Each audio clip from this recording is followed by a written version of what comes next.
The board has been watching the events of the past few weeks closely, and the governance committee has discussed taking action in response to what we've seen happen across our nation. And I think it's appropriate for us to do so. Anybody who is familiar with the history of schooling in the United States knows that school systems have enabled and perpetuated systemic racism throughout American history. And in fact, Brown versus Board of Education is probably one of the best known Supreme Court cases to our students and to the society at large. And it really was a case about schools. It was about whether governments could deny educational opportunity to people because of their race. Less well known is how school systems nationwide fought for decades after Brown to defy its teachings, directly contributing to the systemic inequalities that remain for us as a society to address today. But yet, it is school systems today, I think, that play a very unique role in promoting equity and dismantling racism so that our children are equipped to lead in the future and right those historic injustices. And to that end, I'd like to return the mic to President Mays to introduce a resolution on racial equity. Thank you very much, Mr. Chapa, and thank you to the Governance Board. I would ask our board, my colleagues, to each read a portion of this resolution so the community can hear the words come out of our mouth, representing 100% commitment to this resolution. And with that, I will read the resolution starting. Arlington Independent School District, resolution of the Board of Trustees to address racial and social equity in the Arlington ISD. Whereas recent events have renewed attention to prejudices, injustices, and inequalities embedded in social structure and in society. And whereas Arlington ISD recognizes that all students deserve to learn in a system free of racism and social injustice. And whereas Arlington ISD student population includes 46% Hispanic, 25% African American, 19% white, and 4% other children, of which 73% are economically disadvantaged at 78 campuses, with more than half of the district's campus receiving free meals through the community eligibility provision. And whereas Arlington ISD collaborated with the nationally recognized Holdsworth Center to design and implement progressive systems to identify, place, develop, and support high potential leaders who understand and meet the needs of our diverse staff and student populations. And whereas Arlington voters passed 2 bonds for $1.6 billion to address overcrowding in East Arlington and to increase program access and equity for all students.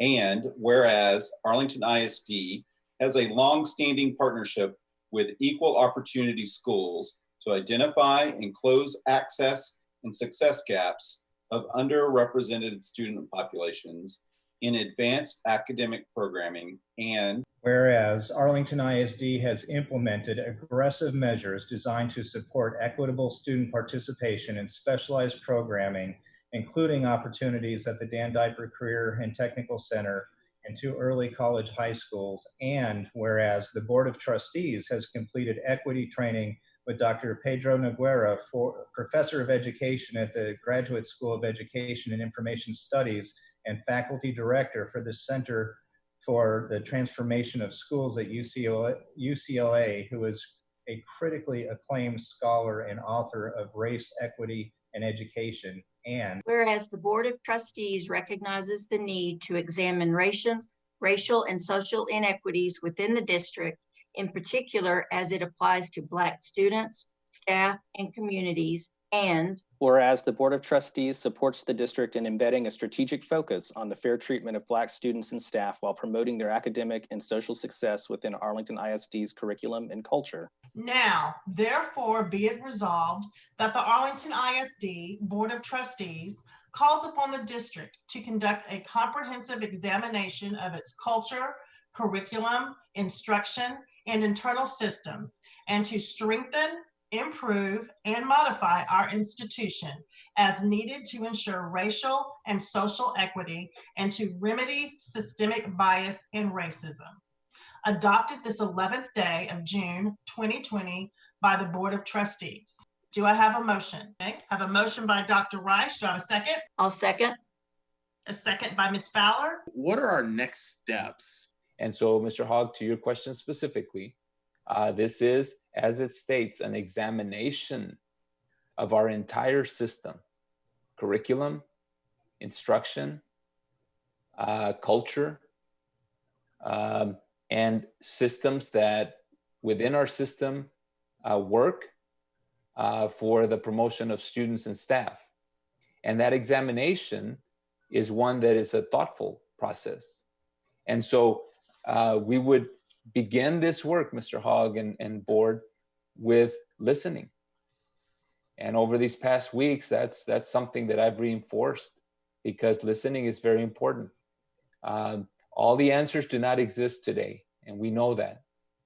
But we also know that together, we can accomplish much, as we have as a district on so many fronts. And so things such as listening opportunities for our students to give us feedback, our staff, our community, also the leadership of this district, very strong leadership that we have that you get to hear from at every board meeting. Dr. Brown, Dr. Wirtz, individuals that lead major functions of our organization that will be involved in bringing people together from the community, but also from our staff, so that we can examine those systems. Mr. Hogg, it may also include some assistance from consultants that have pursued this work over many years that could provide valuable insight to a school district and to us. We know that like I said, we can accomplish many things, and we have. And over the years, we've proven that. And this is one of those times that we must recommit and reinforce these examinations for action. And so I do anticipate that we will be bringing back to the board a process, bringing back to the board updates, and then collaboration on policy changes, structure changes that need to happen within our school system. Again, I thank the board for taking this step. Dr. Reich. Proudly vote yes. Ms. Fowler. Melody Fowler, I vote yes. Ms. Walton. Polly Walton, I vote yes. Mr. Hogg. Bowie Hogg, proudly vote yes. Mr. Wilbanks. David Wilbanks, I also proudly vote yes. And Mr. Chapa. Justin Chapa, I vote yes. Keisha Mays, I vote yes. All vote in the affirmative, and the motion does pass. And if I could just very quickly just say thank you. I think that thank you comes from a lot of people within this community and within this district that have wanted to be heard, that do not feel like they are being treated equally. And I just want to say that I have confidence that this board will make sure that this resolution stays alive, that it has breath, and that it has meaning. And with that being said, thank you again.